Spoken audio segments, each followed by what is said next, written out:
మనలో చాలామంది దేవుడి ప్రతిమలున్న ఉంగరాలు మరియు మెడలో లాకెట్లు ధరిస్తుంటారు. దేవుడి ప్రతిమ ఉన్న ఉంగరాలను ధరించగానే సరికాదు. అవి ధరించాక కూడా కొన్ని పద్ధతులున్నాయి.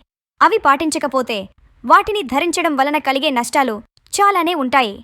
ఉంగరాన్ని ధరించే ముందు ఆలయాల్లో తగిన పూజలు, అభిషేకాలు జరిపించాలి. అప్పుడే వాటికి శక్తి లభించి ఆ భగవంతుడు మనతో ఉన్న అనుభూతి కలుగుతుంది.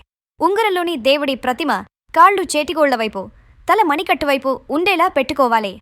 అద్దుకునేప్పుడు చేయి గుప్పిట ముడిచి అద్దుకోవాలి. అప్పుడు భగవంతుడి కాళ్లకి నమస్కరించిన వారిమవుతాం.